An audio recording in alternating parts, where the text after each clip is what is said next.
Welcome to Stone Cottage Adventures. Today's topic is decorating with actual color, made simple.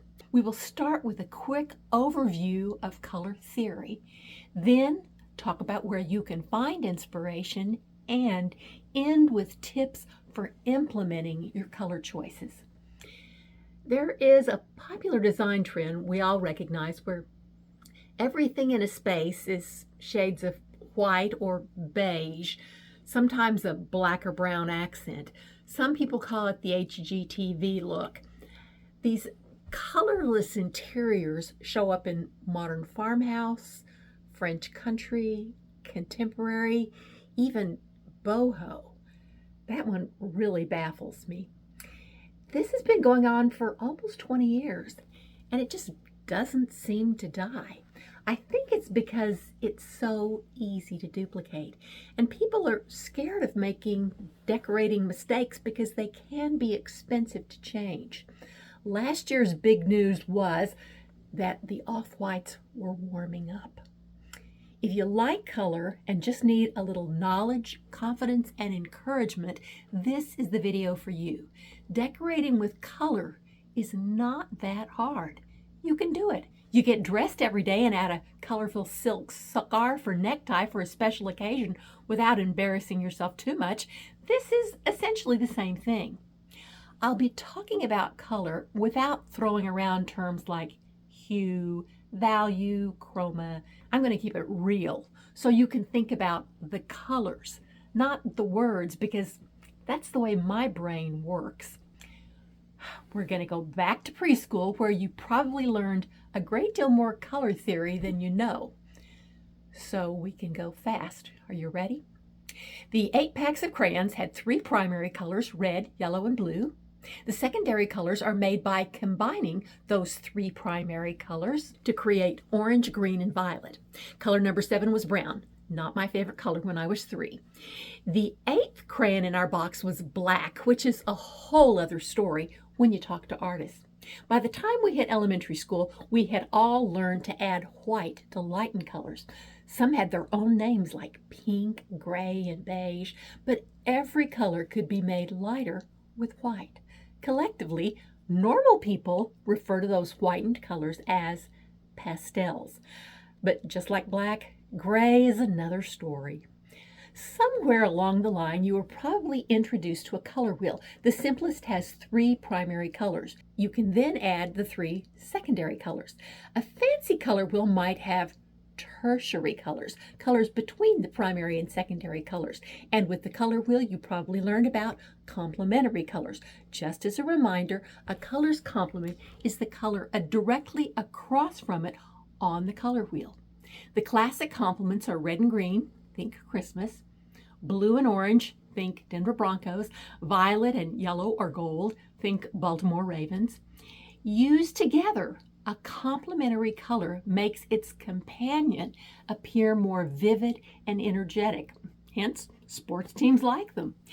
And if you combine all 3 primary colors or 2 complementary colors, they create brown, muddy colors. Remember when mom and dad let the kids play with the entire set of watercolors and all the kids' pictures kind of looked like mud?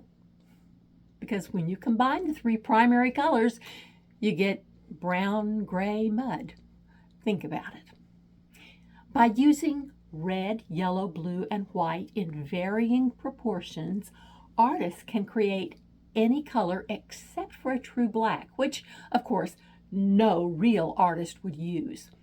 Watch a painting video if you want more info on that. But just be warned, they probably will use those confusing words. Was that fast enough? Now, here's where the next group of colors emerges. We've established that when you combine red and green, you get mud, unless you do it in very small amounts. A small amount of green added to a larger quantity of red results in a warm brick red. A small amount of red added to a larger quantity of green results in warm khaki green. Works the same way for blue and orange and purple and yellow. The same thing can be done with paints using raw umber, which is a brown paint. In other words, it contains all the primary colors. All of this is a long way of describing a third group of colors that has warm brown undertones, the earthy colors. The earth tones can be deep, warm colors, or they can be lightened just like our 8 crayon colors, but this time with a warm white to make them warm pastels. A fourth group is the jewel-toned colors, which lean to the cool part of the color wheel, meaning they have more blue in them. Some common names are sapphire, ruby, emerald, and amethyst. Guess why we call them jewel tones. Jewel tones can be deep, rich colors like their namesake gemstones, but they too can be lightened with cool white to give us cool pastels. So the breakdown of colors is the true primary and secondary colors, they're paler pastels, the warmer earth tones and the cooler jewel tones, each with their paler pastels. Anybody besides me feel the urge to buy a huge box of crayons? I know there are people who are blissful with a near white space. They find it relaxing and calming. I will just say light colors, and gray in particular, have been found to be calming. That's why they use gray in prisons. In my previous video, I talked about getting inspiration from looking at rooms either in person or through books and other media. I shared my sources of style inspiration. Now I'm going to share my color inspiration sources and give you some ideas in a variety of colors and groups of colors that might set you on your journey. Essentially, doing a deep dive for colors that you have a positive emotional reaction to. This is about you, not trends. So how do you identify those colors for you? I have several suggestions for where to find them. First, have you ever had a favorite color? Maybe you're ashamed to admit it in public, but it still tugs at your heart. You find it hard to resist buying flowers when you see them in that color. Given a box of crayons, it's the one you would pick. Second thought, one of the most common suggestions is to look at your closet, but that doesn't always tell you what you need to know. I recommend looking at particular items of clothing with a fabric that you love. It could be a solid or a pattern. For me, it's often floral blouses and skirts with a variety of colors, so I guess it's not surprising I have a variety of colors in my home. Third idea, there's a long-standing rule of thumb for decorators. Start with a single inspiring piece and build a room around it. This needs to be something you adore, you could lose yourself in. It might be a piece of art, a fabulous rug, or a fabric. This category could be broadened to include collections of all types. These types of items can strongly influence style, and I will come back to this idea, but today I'm focusing on the colors. If you look at my living room, my basic furniture is off-white, but you probably didn't notice that until I called your attention to it.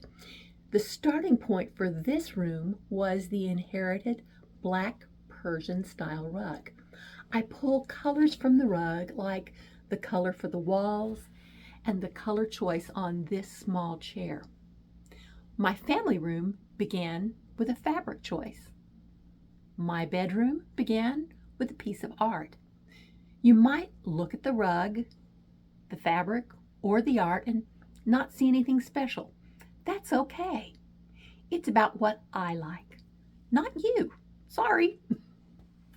Fourth idea is look for color combinations that you reacted to while traveling, maybe camping in the Pacific Northwest, watching a desert sunset, visiting an art museum, snorkeling in a coral reef, driving along the French Riviera. Did you have a visceral reaction to the colors? I personally love the mountains of Colorado with deep greens inspired by ponderosa pines, golds from the dried pine needles on the ground, clear blue skies, wildflowers, purple mountains, majesty. So those have been the unifying colors in my home for 30 years. Every room has at least a bit of those colors. A fifth idea: find artists and designers whose work you love. I love Van Gogh, the Impressionists, and painters from the Hudson River School, so I use prints of their work for color inspiration. I pore over the design work of Bunny Williams and Alex Papachristis. If you like bold colors, there is a wonderful high-end chair designer in Austin, Texas named Wendy Conklin. Her company is named Chair Whimsy. She takes antique chairs, restores them, and covers them with high-end designer fabrics, the stuff that's a couple $100 a yard. I mention her because of her imaginative use of color, whether it's primary colors like fabrics with a strong Central American feel, or cool jewel tones with abstract and floral patterns, or deep warm colors. She's also very brave in her pattern combinations. In a later video, I will talk about combining patterns. She follows the same rules I learned 30 years ago, and it still works. Who knew? A sixth idea is looking at historical and vintage decor. This is a repeat of what I talked about for design inspiration, but now do it looking for colors.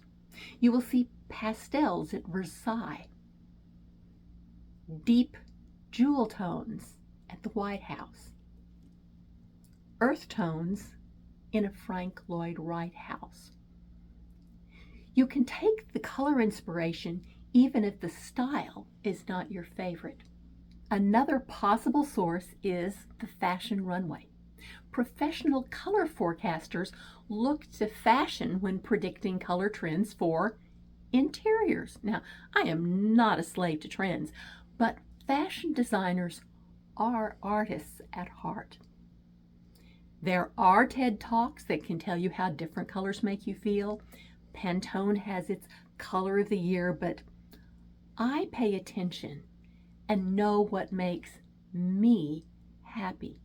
Look around for colors you love.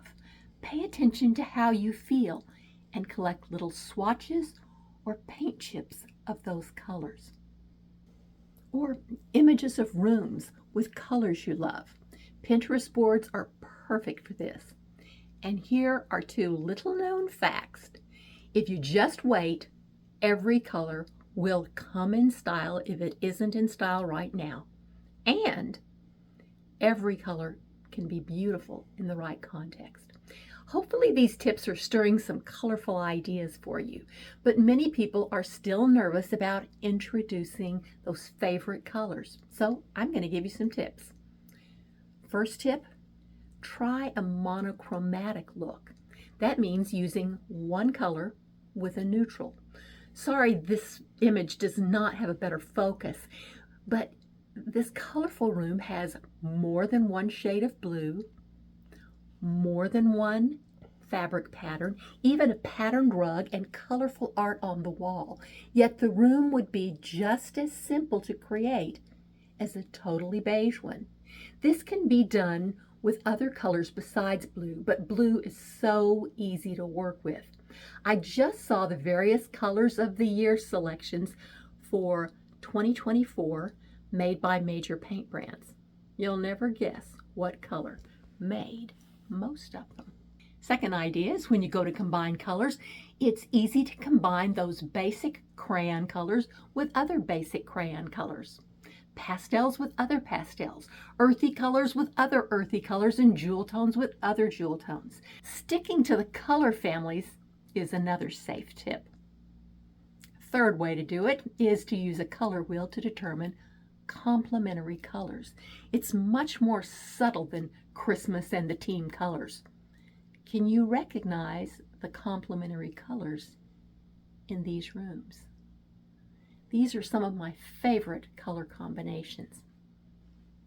And a fourth idea is to combine colors using analogous colors. Start with a color wheel again with the primary, secondary, and tertiary colors. All you have to do is choose a color and its two companions on either side. If you want to pause the video and look at the groupings of three, you can see how easily they work together with their friends on either side to create an analogous and comfortable color scheme. And the last tip for if you are feeling adventurous is to look at a painting you love, or a beautiful patterned rug or fabric, or even a meadow of flowers. Pull out colors from your primary source or choose complementary or analogous colors. Be brave. A true artist knows intuitively just how far the rules can be bent.